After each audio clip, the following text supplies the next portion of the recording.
Klausau, Rokas Valingas. Labadiena, gerbiamas Rokai. Labadiena. Gintaras Radvila, viešų įstaiga Skaidri politika. Man rekomendavo jūs, Laura Augytė, kaip žmogų, kuris orientuojasi, kaip paskirstyti laikai televizijose. Taip. Mano klausimas štai koks. Dabar jau stebėjau 2 laidas, kaip vyksta debatai LRT. Taip. Ir pastebėjau, kad ten partijos šnekasi, jų lyderiai teisingiau šnekasi, perduoda viens kitam kokį žodį pasakyti. Taip. Mano klausimas toks, o vienmandatininkams kokios teisės ir koks laikas yra skirtas pasisakyti? Vienmandatininkam yra atskiras grafikas. Per LRT yra daugiamandatės apygardos. Taip. Rašai pasisako. Vienmandatininkai yra grafikas mūsų puslapį paskelbtas. Jūs turite omeny Lietuvos rytą, Lietuvos ryto televiziją? Ir Lietuvos. Ten yra 4 teikėjai iš esmės. Lietuvos ryto, LNK ten yra Marijampolės televizija ir Šiaulių televizija. Ir jie visi aptarnauja, ta prasme pasiskirsta, ten yra tom apygardom. Kiekvienoje apygardoje yra surengiama vienmandatininkų laida. Ten 90 minučių skirta tai laidai. 90 minučių? Jo, visi vienmandatininkai gali tai laidai pasisakyti. Per tos 90 minučių? Taip. Tai dabar kiek yra visoms vienmandatininkų? Kiek vienmandatininkų yra? Taip. Skaičius koks? Skaičius koks? Kažkur 600 yra. 600. Gerai. Gerai. Grubiai. Grubiai, tai aišku, čia nesikabinu aš prie detalių. 90 minučių yra suteikta 600 žmonių pasisakyti. Ne, tai dauginkit tas 90 minučių iš 71. 90 minučių dauginu iš 71. Nes kiekvienoje apygardoje, jo. Ir tada, jo. Tai vis tiek aš nesuprantu, maždaug jūs turėjot skaičiuot, kada reiškia, skirstėt laiką. Kiek vienam vienmandatininkui tenka laiko? Tikrai daugiau negu vienam daugiamandatininkui. Kiek daugiau? Aš dabar Kiek daugiau? Žiūrėkit, jeigu jums nesunku, paimkit kalkuliatorių ir 90 minučių. Gerai, tai daugiau, aš kažkada skaičiau, žinokit, dabar kaip tik, jeigu jūs klausėt, yra tokių nepatenkintų vienmandatininkų, atsirado tiksliau save išsikėlusių, kurie šiandien kaip tik teismas bus 13:30 vyriausiam administraciniam, jie yra apskundę jau mūsų tą tvarką. Aha. Nepatenkinti, kodėl per LRT jų nekviečia, tai taip. Jeigu jūs to klausėt, tai... Ne to klausiu, man tiesiog yra nelygios teisės, reiškia, kaip aš suvokiu. Tai jie tą patį ir sako, kad nelygios teisės, kad jiem ten... Bet aš ne dėl to, suprantat, reiškia, aš tiesiog pažiūrėjau į LRT, nelabai išmėgščiu tą politiką, pasižiūrėjau, kalba vien tik tai partiniai ir jų lyderiai, reiškia, ir aš pagalvojau, tai kur tie vienmandatininkai? Jų nėra, jie atskirose laidose, jo, bet jūs jeigu paskaičiuosit, tai dabar su kalkuliatorium neskaičiuokit, jūs ir pats savo galite tą kalkuliaciją atlikti, tikrai vienmandatininkam to laiko bus daugiau. Sakau, 71 kar 90 minučių, tai yra, kažkur 100 valandų, ar ne, taip grubiai. Aha. Kažkur taip.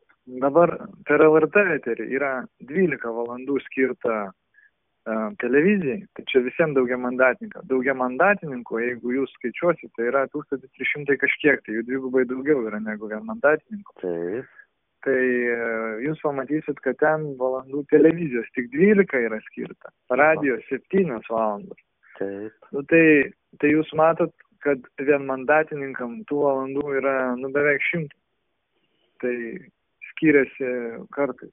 O jeigu palygintume auditorijas LRT, sakysime, ir taip toliau, Šiaulių jūs sakote televiziją. Jo, vidinė, tai galima ir auditorijas, bet irgi aš nesiimčiau. Jūs, aišku, LRT didesnė auditorija, galbūt ten kur Marijampolė, bet mintis yra tokia, kad ten sava ta televizija žiūrovų žiūrima, tai aš pavyzdžiui nemanau, kad skriaudai yra. Marijampolės televizija, kodėl jinai negali nufilmuoti tos vietinės diskusijų laidos, vietiniam žmonėm parodyti, Galų galia internetą mes viską dedam ir prikabinsim savo puslapį, visi galės žiūrėti, ką norės, kokią laidą. Visur įrašai yra, internete patalpinti. Logiška.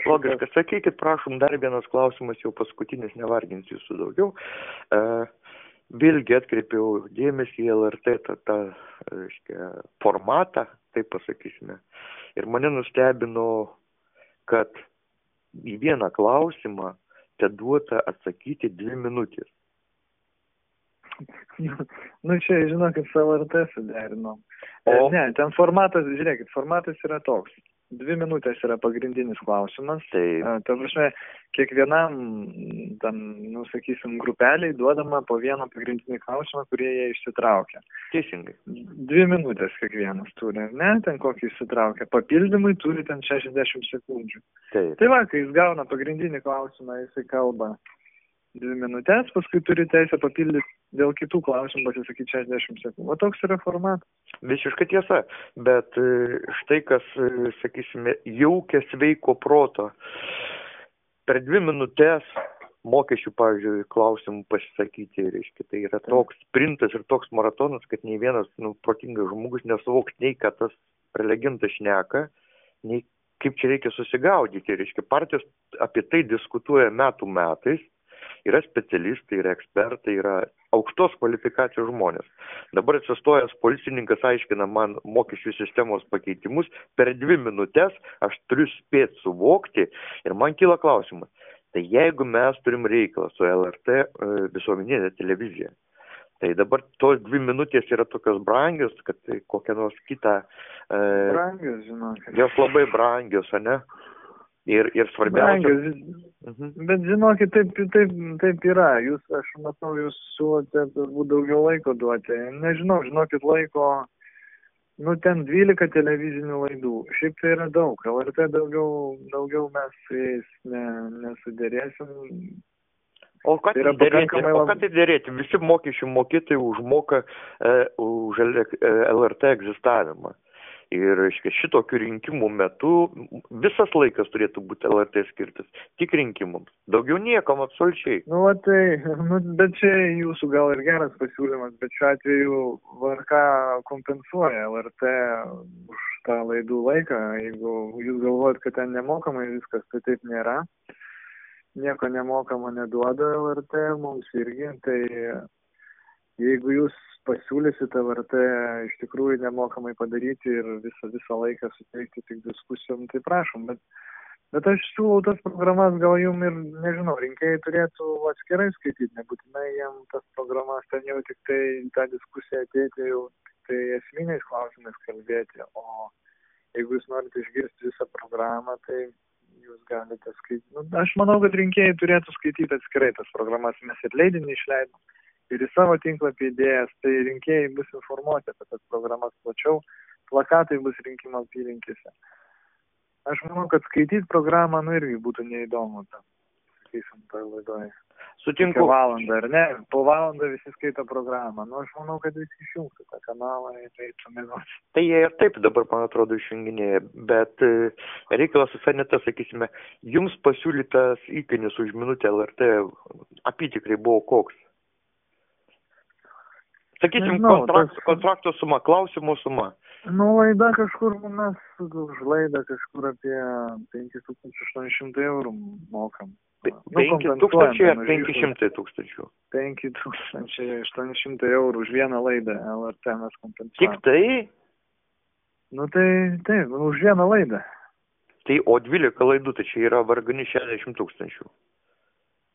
Jo. Tik tai? Taip. Supratau. Ačiū Jums, Rokai.